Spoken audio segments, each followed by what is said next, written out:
Listen, I didn't bring my microphone, so this video is going to sound fairly awful, but I assure you the story is worth the wait and worth the suffering from your ears. I'm very sorry.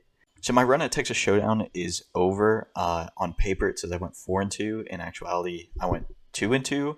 And it also says I got 17th, which has a huge asterisk next to it that I need to explain. So let's take a look at my bracket.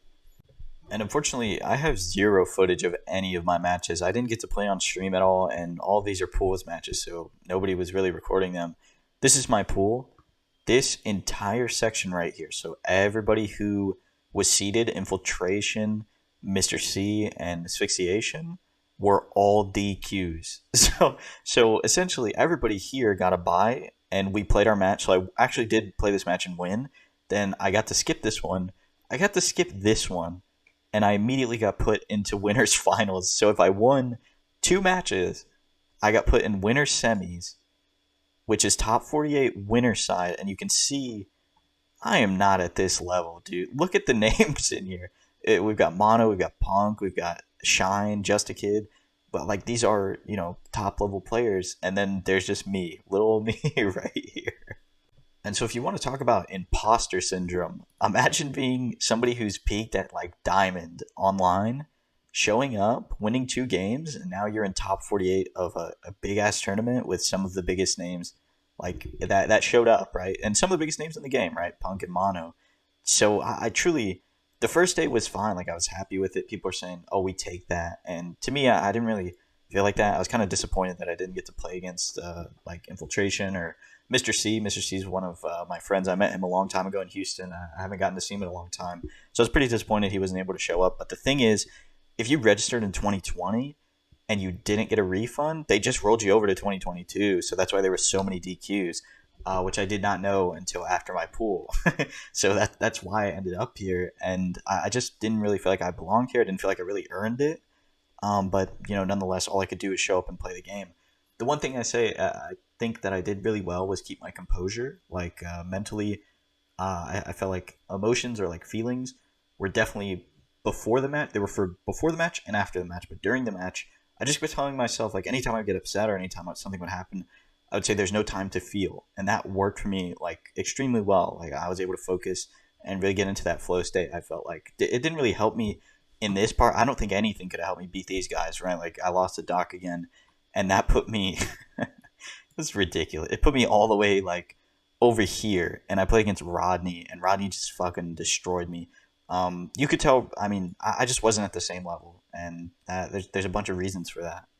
Obviously, the biggest one is that I was switching characters too much, and you guys told me that in the comments. But it's one thing to have like a big barrage of people tell you in the comments, and to have somebody in real life like kind of talk to you about it and talk about why maybe you're switching so much and what it is and what I really think it is, and you guys said this as well, but I was having a lot of burnout. Like, I really wasn't having fun with the game before this, so I contributed that to my character choice. Instead of, like, being burned out on the game, I thought I was burned out on the character, and then I would just keep switching, which, honestly, is not the case at all. And, in fact, for the entirety of this tournament, I ended up playing Manat. I played Manat from the very first match all the way to the end, and that was because the night before, I went and played casuals at my friend's house, my friend Mr. Madgear, and I played like 20 matches on each character. And to be honest, I was very excited to play Cammy, but all of that information I just wasn't able to use yet, and I couldn't play her effectively, and it was just going terribly, to be honest. And Karen was not a choice. I don't want to play the characters, so it's just not a choice, right? Because if I play it, then I'm not going to continue. I'll just drop it again because I don't want to play the character. So that wasn't a choice, and I felt like I was most solid on Manat, so that's who I played. And it did work out in pools, but afterwards, obviously, I just didn't have enough experience with the character. I didn't have enough experience with any character. I could have played anybody. It didn't fucking matter. Those guys were just way better, and hats off to them. I think what has to happen now, one, I'm very excited to play the game again, right? Like that competitive drive and kind of that flame that makes you want to play is kind of back.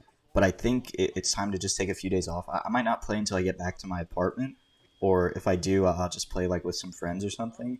But I think I really need to just take a little bit of break, come back, decide on the character that I'm going to play once and for all, which I've said multiple times now. But this time, I think once I take the break and I don't really play too long, I'll be able to think and process all the things and understand what I want in a character and what I actually like about each one and which one really embodies what I'm trying to do here. And at that point, hopefully we can make the plunge into the last season of Street Fighter V, the last season of CPT, and really maybe try and get something done here. It's not going to be easy. These players that you're seeing on the screen here, all of them, especially the two that I played, are leaps and bounds ahead of me and are way better than me and understand the game at a whole different level that I have to catch up to. And that became very apparent after I lost to Rodney on that second day. And after I lost to Doc too, like these players are not even having to exert any amount of force to beat me. Like I'm not even showing them I know the matchup or I know anything about the game. They can just beat me with like a very surface level game plan, and that's it. And to me, it feels terrible, but it's what happens when you don't put in the work. Like I didn't put in the work. I can't expect to win, and I'm like once again the worst in the room and the worst left in this bracket, and I hated that feeling. And I said in my head, I'm so tired of being the worst. I'm so tired of being the worst in the room, and if I'm gonna continue to play this game, I'm gonna nut up and learn it, or I need to quit because it's I'm done. I'm done feeling like this. And so that's where we're at after Texas Showdown, my first major. On a technicality, we got 17th, I guess you could say, and on a technicality, we got out of pools. But next time, I really want to earn it. Next time, I really want to fight for it. And if I go down fighting in pools, I'll be happy with that. I'll be much happier with that than what happened here.